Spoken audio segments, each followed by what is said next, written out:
So I'm learning something, and causes me to have a question. It just makes me question things, and for myself as well.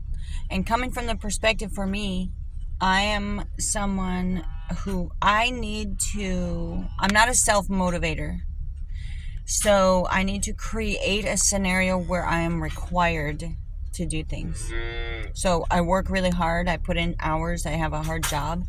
Hard meaning like a physical job. And that's awesome. I need that. But if it weren't for me having the job, I wouldn't just go do it. Like, I'm not going to go work out. I'm not going to do stuff like that. You have to create a scenario that causes action. And so I've learned that. I'm learning that. And so we can do that. But we also have things that Father God has given us to do that are not so pressing. Like, we have to go to work because we need money, right? So you create a scenario where you have a job that creates activity, etc. But what happens when there are things that Father God has given us to do, beautiful, wonderful things, and there's nothing pressing? It's kind of like a bonus or a blessing. Now, in our mind, that may be the case. And I'm speaking specifically for me, like with my Emmett, with my horse. He's there. Father God has blessed us with him. I believe that he is going to use my time with Emmett to do other things. And side note, parentheses, don't ever take for granted where you are. There is a ministry everywhere. And so keeping that in the mind, I believe there's beautiful adventures await to see what Father God is doing in that.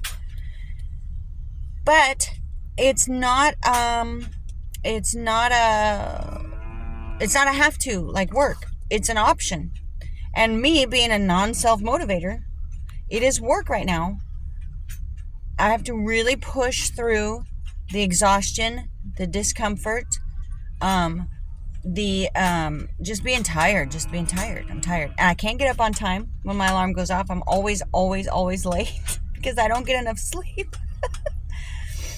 And so it's optional for me. So my question is, what is going to happen in 6 months from now if I don't be diligent in the riding and the schooling on that horse and conditioning and getting him out and doing the things we do or we have to do? What's going to happen? In 6 months from now, it's going to be winter again. And I'm going to be so upset with myself that I didn't do the things that I had opportunity to do because I was too tired. And so while thinking about that, I'm like, what's going to happen, Jenny? If you don't do this today, are you going to feel better tomorrow? You're going to have more energy and be less tired tomorrow? Not even close. If I don't do it today, does that mean I'm going to have more time to get it done tomorrow? No. Like, we only have today. We are not promised anything. Jesus tells us that in Matthew. I love that because that has helped me so much regarding my stress and anxiety and worry. He said, don't worry about tomorrow. Don't worry about tomorrow. Tomorrow is sufficient. The evil is sufficient for the day. It's got its own problems. I'm going to misquote it. And so the flip side of that coin is, if we're not supposed to worry about tomorrow, what do we have? Today. Be vibrant, be mobile, be active today. Look, we get older. We get chubby. Why do we get chubby? Probably because we're not as active as we were when we were young. So how do you address that? Get more active. Yeah. Does it hurt? Yep. Do I have less energy? Yep. Do I drink too many Monsters? Probably. I have a little every day. I don't even finish one. But anyway, the point is, if we don't put effort, nothing good comes easy.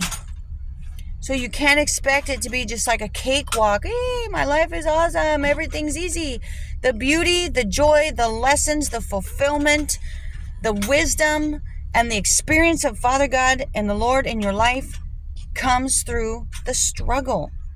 And I'm talking about something just minimal. I have a horse I need to ride. Big deal.